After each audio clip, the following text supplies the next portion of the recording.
Shalom saudaraku yang dikasihi oleh Tuhan Yesus Kristus. Berita pengharapan bagi kita di pagi hari ini adalah bagaimana menyenangkan hati Tuhan.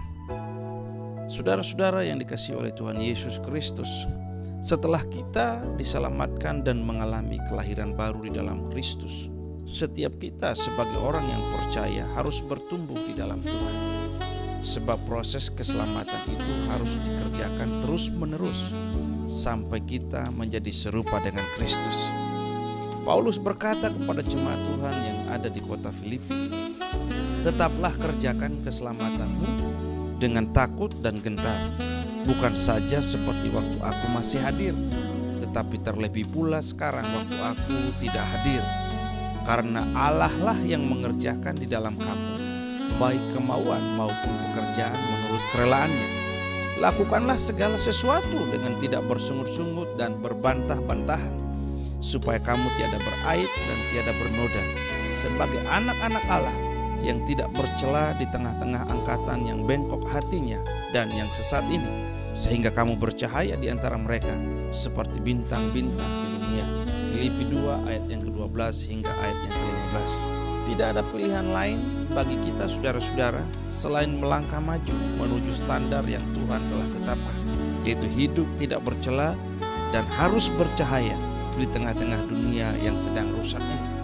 Inilah yang dikatakan menyenangkan hati Tuhan. Menyenangkan hati Tuhan adalah penting dalam kehidupan kita sebagai anak-anak Tuhan. Untuk dapat menyenangkan hati Tuhan, kita harus memiliki hidup yang berkenan kepada Tuhan. Artinya hidup yang bisa diterima oleh Tuhan melalui sikap kita, melalui tutur kata kita, melalui perbuatan kita. Itu semua mengarah untuk menyenangkan hati Tuhan, karena kita telah melakukan apa yang diinginkan Tuhan selama kita di bumi ini. Banyak orang belum mengerti bagaimana merealisasikan kehidupan yang menyenangkan hati Tuhan, atau bahkan dikatakan kehidupan yang dipersembahkan kepada Tuhan dengan baik. Sayangnya saudara-saudaraku, banyak dari kita tidak pernah mempersoalkan hal ini dengan serius, karena kita menganggap masih ada hari esok, tubuh ini masih kuat. Bahkan ada yang berkata kedatangan Tuhan masih lama.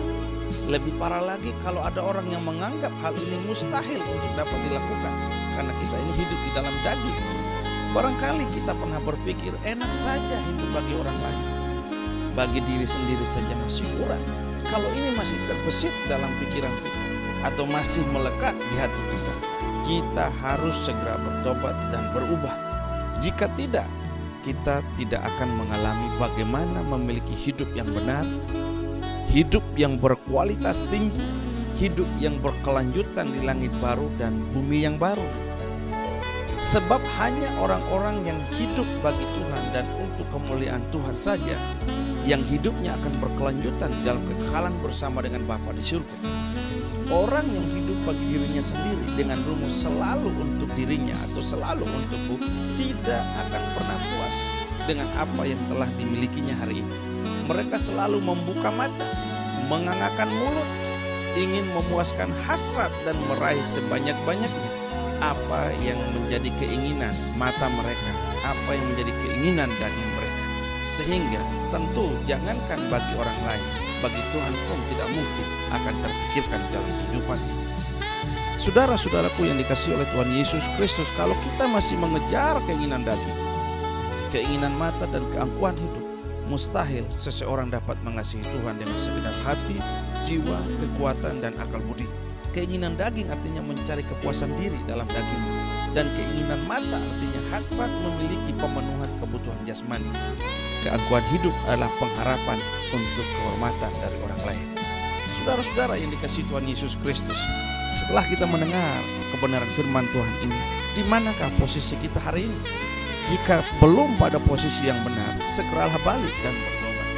Masih ada kesempatan bagi kita pagi hari ini untuk membenahi hidup ini mulai dari sekarang sampai dan seterusnya. Apa yang kita dapat perbuat selama ini membuat Tuhan tersenyum atau malah menyedihkan hatinya karena ketidakketaatan. Karena itu kesempatan yang baik bagi kita pagi hari ini untuk memulai sesuatu yang baru yang menyenangkan hati Tuhan.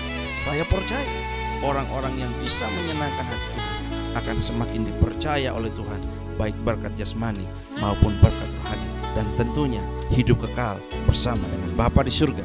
Amin.